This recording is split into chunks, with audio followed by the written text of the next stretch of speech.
Ake nginibingelele nonke-ke emakhaya ngemakhaya. Igama lami-ke mina ngingumthuli wakwaButhelezi. Ngithe-ke ngiqophe lokhu-ke nginazise ngencwadi elandelayo ekhuluma ngezinhlelo zeziqoqela lwazi. Le ncwadi elandelayo ilotshwe ngolimi lwesiNgisi. Isihloko sayo sithi-ke isiZulu and Algorithms, a language agnostic approach to developing software for African languages. Le ncwadi sikhona siyatholakala.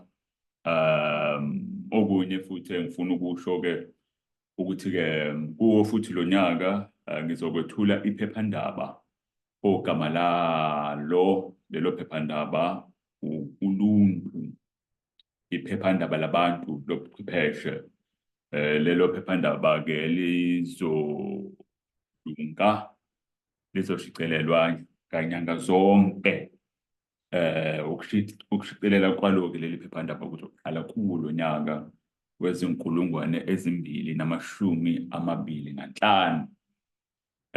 Uma-ke selilungile iphephandaba ngizobe-ke sengilethula, nginazisa futhi nokuthi litholakala kuziphi izindawo.